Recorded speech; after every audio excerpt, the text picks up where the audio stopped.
Welcome to Above Par. I'm your host, Kathy Hartwood. I show you how to take more of your talent to the golf course without practicing harder, taking more lessons, or buying new equipment.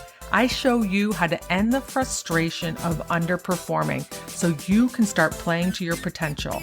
This is where you are going to learn how to think above par so you can play below par.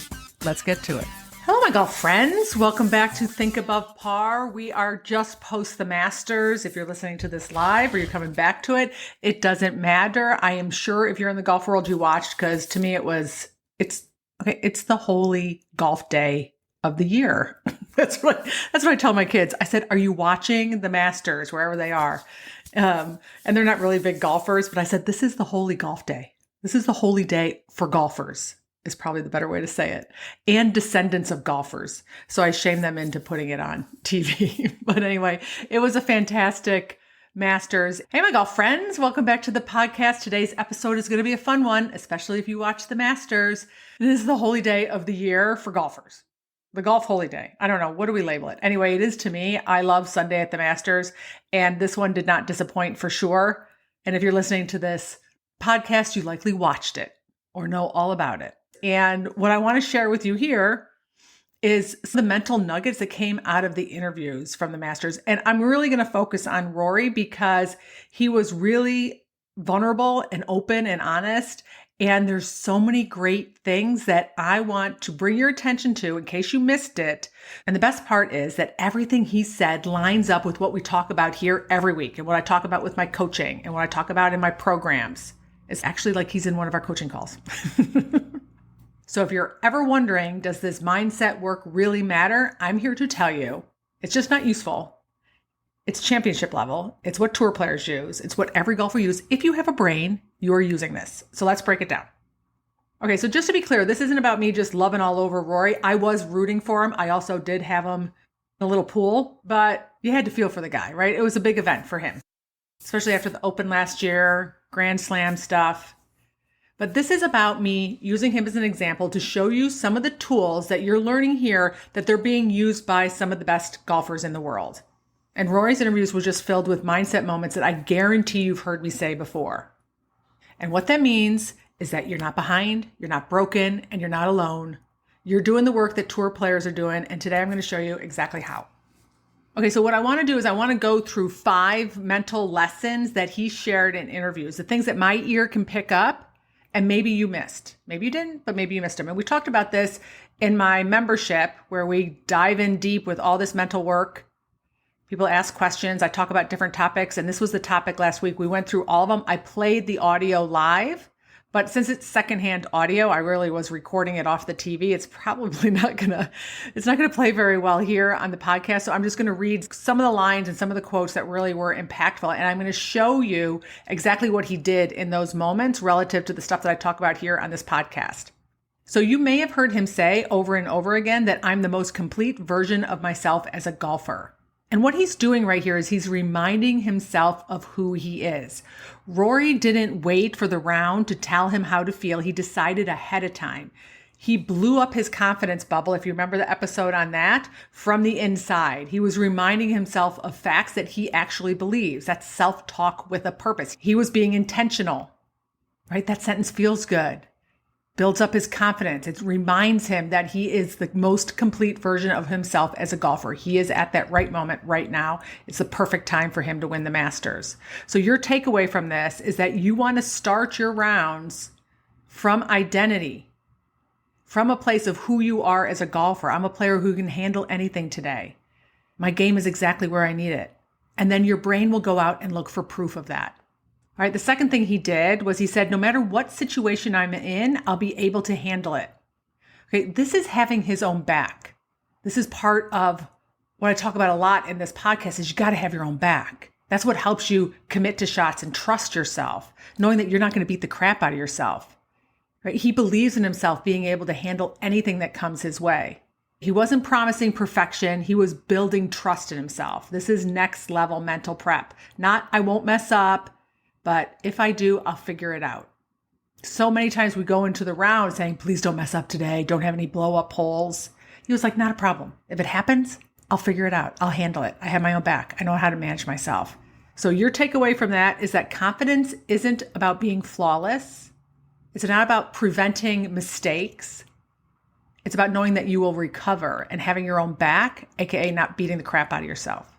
Okay, so the third one, he talked about having phrases in the back of his yardage book to look at, to remind himself during the round. I have what I call 50 power phrases, caddy phrases that I share with people. If you want it, I'm happy to share it with you. There'll be a link in the show notes.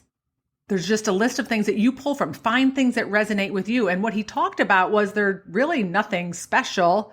They're pretty much your stereotypical kind of sayings. But I encourage you all to write down some of your intentions for the day. And I encourage you to write down thoughts that you like to hear. I call them caddy phrases or power phrases.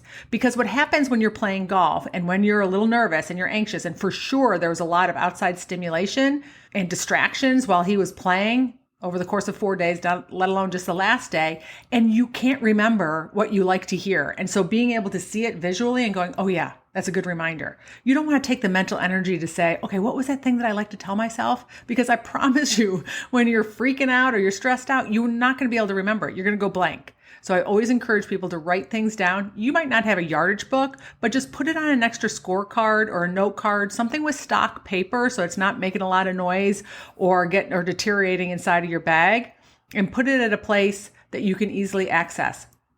I'm not a big fan of you going to the phone to find them in your notes or anything like that. The reason is because you open that up and there's so many different distractions on there. You might have gotten some messages and some emails that takes your brain off of what you want to do. And so your takeaway is don't wing it. Write down your power phrases before the round, write down your intentions, and put them on a scorecard. Glance at them when your brain goes sideways. All right.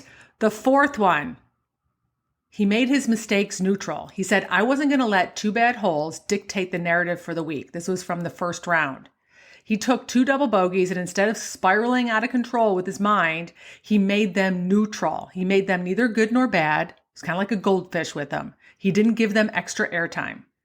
So your takeaway, and what I talk about on this podcast, is making things neutral. Don't let your brain turn a mistake into a meltdown or get dramatic about it or create a big story and a narrative. As quickly as possible, make it neutral. Make it dictate your round, anything about you, anything about the next couple rounds.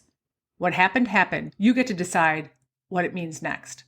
Okay, the fifth one. He played from a feeling, not a score. And I talk about this. If your objective is to go out and shoot a number, you're going about it the wrong way. He said, if I can go home and say, that's how I want to feel when I play golf, that's a win. So what that means is he wasn't chasing a number or a result. He was chasing a feeling, probably calm, certain, confident, proud of the way that he showed up. That was his measure of success. This is my 18 proud. This is about setting an intention, searching for a feeling, knowing that's the only thing he can control is how he gets to feel. And then 18 proud, saying, I'm going to be proud of myself. If that was my objective, that was success for me. That I stayed committed to finding a feeling, not focusing on my score. So your takeaway is to choose how you want to feel, then play for that. And when you do that, the score will come. The rest of it is things you can't control, like golf. Right? So many things that we can't control in golf. And other people. We can't control that Justin Rose played amazing that day. And the sixth one, I may have said 5, but I have 6. He said, my battle today was with my mind. And he admitted that it was challenging and that it was hard. His brain went to 18. His brain went to what ifs, to pressure. And every time he brought it back, just like I talk about how your brain is like a puppy on a leash that wanders off, and we got to bring it back. And he did that over and over and over again. He didn't make it a big deal. He didn't go, oh my gosh, I have all these negative thoughts. My brain is going in all these different places. Of course it is. The reason it is because it's the Masters, the last round. He wants to win. It means so much. The more the result means, the more we shake our hamster cage that I talk about, and the more busy our brain is going to be, the more thoughts we're going to have to manage. Right? And he said, today was hard. Today being Sunday. But he stuck with it. He didn't make it a big deal. He had a plan. When negative thoughts came up, he replaced them with something that was more positive and useful for himself, which is another thing that I talk about here. So your takeaway is this is the work over and over, every shot. You're not doing it wrong. If it's hard, sometimes you're doing it right. You want to witness your brain and not fight against it. You are not broken, my friends, if negative thoughts pop up. Rory has the same kind of brain as you do. The difference is he's practiced redirecting it more, and you're doing the same work here. You're doing exactly those steps. This episode isn't about being Rory. It's about realizing you already are like him because you have a human brain, the ways that matter the most. And your brain will freak out, and you can train it. Stay consistent. You follow the things that I share with you here. If you keep doing the work and you write down your phrases and you talk to yourself on purpose and you make mistakes neutral and you play for a feeling that you love out on the golf course, that's the real win. The results will come. All right, my friends, what a great Masters. So many wins and takeaways. And if you want those power phrases, make sure you look for a link in the description. I'm happy to send them to you. You just got to put in an email address and they'll go right to you. All right, my friends, I hope you have a beautiful week and I'll talk to you next Wednesday. Bye.